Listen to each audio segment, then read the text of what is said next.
Quer ganhar até R$ 7.000 de bônus no seu primeiro depósito? Junte-se à Bet7k, onde você pode se divertir apostando em esportes e jogando no cassino. Mas lembre-se, aposte apenas de forma consciente, o site é somente para maiores de 18 anos. Clique no primeiro link nos comentários. Você falou aí que no digital aí você começou a mexer com alguma coisa relacionada a investimento, Cara, toda a minha...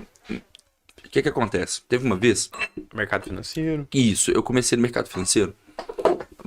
Eu tenho muita história, né, bicho? Mas vou contar essa história aqui também. Quando eu comecei... Olha como que eu comecei a trabalhar no mercado financeiro. Eu tinha tentado vender roupa, quebrei, me ferrei. Aí eu tava em casa, quebrado, precisava de um trabalho. Falei assim, não, cara, esse negócio de empreender não é pra mim e tal, que aí você sempre no caminho, o pessoal acha que não, né? O pessoal acha, tipo assim, não, o cara é forte, todo mundo é forte e tal. Mas a gente sabe que às vezes a gente na vida sempre dá aquela baqueada, tipo assim, porra, velho, não dá, talvez não seja pra mim, talvez eu tenha que tentar um outro caminho. E aí nessa época eu falei, cara, eu não quero mais ser autônomo, não quero mais ficar me arriscando, eu quero um emprego. Quero um emprego pra eu trabalhar, juntar dinheiro e não sei o que e tal. Aí um amigo me ligou, falou, Matheusão, eu tenho uma oportunidade aqui que é a sua cara, que é pra uma empresa de vendas. Porque eu já tinha quebrado tanta cara que isso aí foi bom.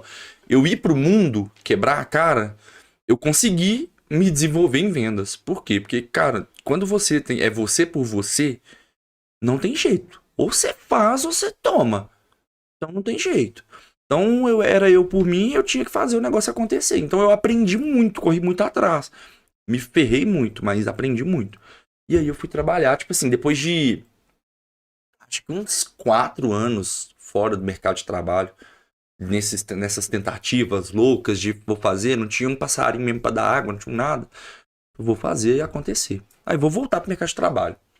Aí um amigo meu brigou, falou, Matheus, tem uma oportunidade numa empresa do mercado financeiro e ela tá precisando de gente pra equipe de vendas. E eu acho que é o seu perfil.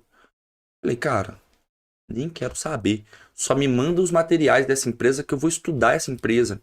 Aí eu estudei a empresa de cabo a rabo. Estudei a empresa de cabo a rabo. Cheguei lá no dia da entrevista. Aí era um processo seletivo. Tinha umas 15 pessoas nesse processo seletivo. Aí a entrevistadora ia falar, e aí, gente, alguém estudou alguma coisa da empresa? Aí eu, pum. Ó, a empresa é isso, faz isso, tem isso, isso, isso. Aí era um grupo, né? Tinham 3 empresas dentro desse grupo. Aí, alguém sabe qual que é a diferença de tal? Aí eu, tump. Aí eu já, indo pra cima na entrevista, né? Teve uma hora que a entrevistadora falou comigo. Na hora que eu levantei a mão, ela falou assim, não, você eu já sei que já estudou o nosso negócio, já sei. Eu quero ouvir os outros candidatos, que eram 3 vagas. Aí passei nesse processo seletivo e fui trabalhar no setor de vendas. Cheguei lá, tinham 50 pessoas né, nesse setor. E eu cheguei lá pra trabalhar, falei, cara, será que isso é pra mim? Mercado financeiro, eu nunca tive um centavo, nunca investi em nada, sei lá, será que vai dar certo? Aí comecei, né? E lá tinha, tipo assim, uns 50 vendedores. Aí no primeiro mês, né, é um treinamento, você fica mais entendendo o produto, você não pode sair vendendo um produto financeiro se você não sabe, né? Aí no primeiro mês muito estudo e tal. Aí comecei a trabalhar no mercado financeiro. Aí no primeiro mês eu fiquei, tipo, entre os 35 melhores vendedores. No segundo mês eu já fiquei entre os 15. No terceiro mês eu já estava entre os 10. No quarto mês eu já estava entre os 7. No quinto mês eu já estava tipo no top 3 de vendas da empresa. Tipo assim, vendi demais. Por quê? Porque eu chegava lá, tinha uma lista que era assim, ó. Quando você chegava no mercado financeiro, quando você chegava lá para vender, né? Você tinha que vender o plano deles lá. Eles te davam uma lista de leads para você entrar em contato. Só que essa lista de leads era só aqueles leads fumo demais, que tipo assim... Aquele cara que não quer nem saber da sua empresa, que não... Tipo assim, óbvio que eles não vão queimar um lead bom com um moleque novo que não chegou, não sabe nada do mercado, né? E eu lá batendo gancho, velho. Tipo assim, a média lá, os caras faziam uns 70, 80 ligações por dia. Eu fazia 170 ligações por dia. Tipo assim, ligava pra todo mundo. Eu ficava desembolando, batendo telefone mesmo. Aí eu vendi, tipo assim... Aí eu fiquei puto no primeiro mês que eu vendi, tipo assim, uns 8 mil. E os vendedores lá, pica, vendia 110 mil. E eu, tipo assim, porra, o cara vendeu 110 mil, eu vendi 8 mil. Aí o cara me chamou e falou assim, você vendeu 8 mil dessa lista? Você tá louco, meu amigo. Essa lista aqui é só os fumos dos fumos dos fumos, que não sai venda daqui nunca. Você tirou venda de um lugar que, tipo assim, ninguém nunca tirou, tipo assim, praticamente. Nunca não, né? Porque sou... Mas, tipo assim, uma lista, tipo assim, fumo, você tirou 8 mil de venda. Aí eles começaram a prestar mais atenção em mim. E eu comecei a pegar aquilo. Aí eu comecei a vender. E no começo, na bolsa, tem uma coisa que é assim, o mercado financeiro... Você tem os títulos de renda fixa, né, que são investimentos mais seguros. Você tem renda variável, que são ações. E você tem operações ainda mais de risco, que são operações de derivativos, que são contratos futuros de alguma commodity ou alguma moeda, precificada no futuro, trazida a valor presente. E aí, cara, fazia isso, eu tinha essa estratégia. Eu focava naqueles contratos de alto risco. Por quê? Porque o cara fazia uma operação, por exemplo, de contrato de dólar... O cara operava ali com R$200, o cara ganhava, tipo, R$300 em 3 horas.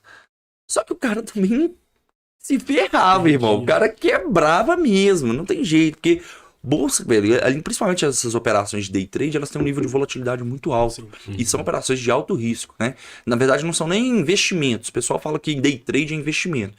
Day trade é especulação de mercado. Você está especulando, você não está investindo em nada. Você está simplesmente apostando numa especulação de mercado ali de curto prazo.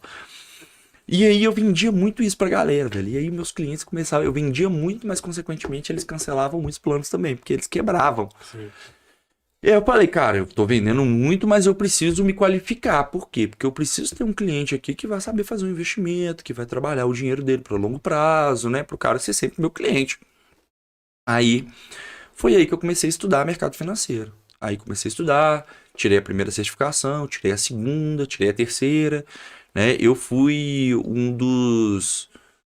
Acho que, se eu não me engano, a minha certificação, por exemplo, como especialista de investimentos, né? Que hoje já é vencida, né? Porque eu já não atuo mais e ela venceu e eu não renovei. Mas acho que quando eu tirei, eu era o número 115 especialistas de investimento no Brasil. Sim, tinham muito poucos. Hoje deve ter mais uns 5 mil.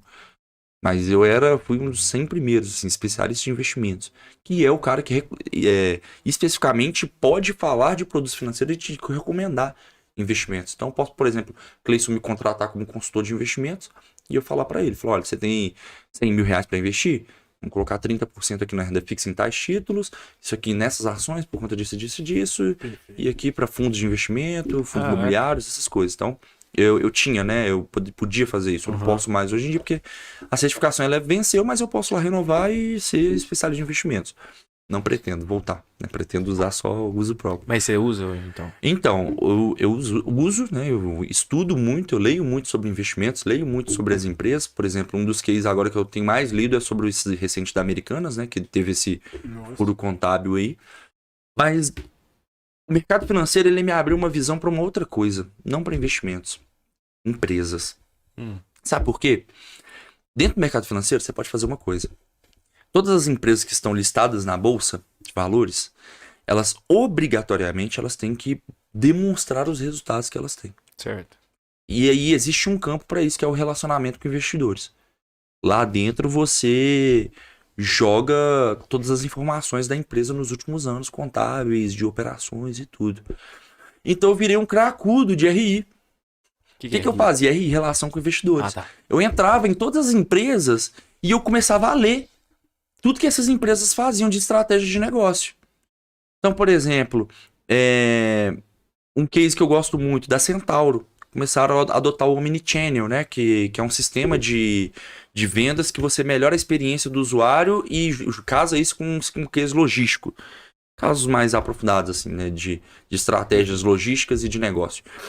Mas aí eu comecei a entender mais de experiência de usuário com isso e tal. E isso me agregou muito como profissional. Então hoje, quando eu entro numa empresa, eu tenho uma visão completamente, porque eu entro numa empresa, às vezes num setor, ou comercial ou marketing, mas eu sei que aquilo ali é parte de um todo. E isso me ajuda, dentro da empresa, a ter uma visão de um todo.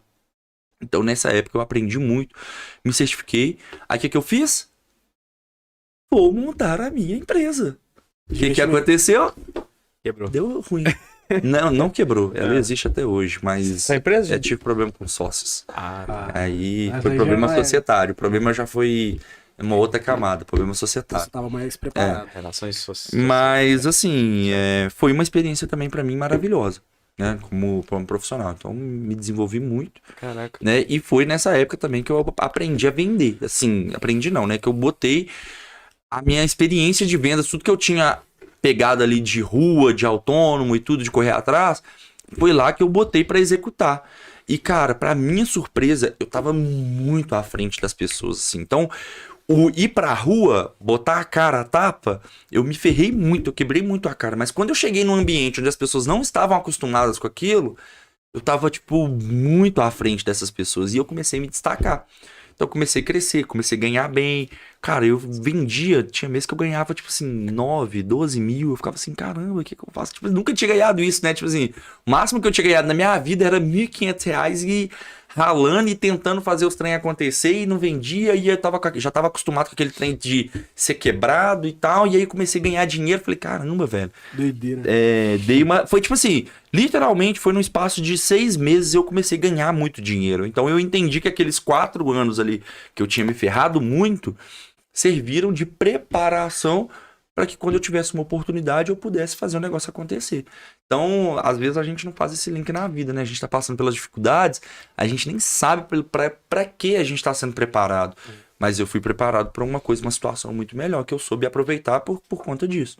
Então, aí eu comecei a me desenvolver na área, comecei a trabalhar e tudo. Aí a empresa sofreu algumas mudanças. Aí foi onde eu tive um outro tombo também, né? Foi a primeira vez que eu saí de um lugar que eu acho que foi a primeira, acho que foi a única vez que eu fui demitido. Eu fui literalmente demitido desse lugar. Porque eu briguei com a gestão. Eu briguei mesmo, assim, de frente. Por que você brigou? Porque eles fizeram algumas mudanças lá que eu não concordava, né? Aí eu sempre falo, qual que é o preço, às vezes, da gente estar certo em algumas coisas? Às vezes, ele é muito caro, né? Então, na vida, a gente tem que ser muito maleável com as coisas. Às vezes, nem sempre você tá certo e brigar pelo que você tá certo, às vezes, é o correto. Assim, correto não, né? Você acredita que você tá certo, você tem que brigar pelo que você acha que você tá certo. Mas, às vezes, também, a gente tem que ser maleável. Na vida, a gente tem que ter o equilíbrio, porque tudo tem dois lados. Então, exato. eu aprendi isso e eu literalmente foi o único lugar na minha vida que eu fui demitido. Eu não saí de lá, eu fui demitido. E eu fui demitido porque eu briguei com a minha gestão e eu virei, no dia que eu saí, eu falei assim, daqui a 6 meses, 50% desse setor vai pedir demissão. O que aconteceu? Pediram. 50% do setor pediu demissão depois de 6 meses. Só que eu já não tava mais lá, então não adiantou nada eu estar certo. Entendeu? Tipo assim, Perfeito. brigar, o jeito, não é nem questão de estar certo, mas talvez o jeito que a gente quer colocar A sua como a gente tá verdade. certo, a minha verdade. Aham. Entendeu? Então eu aprendi isso também na minha vida.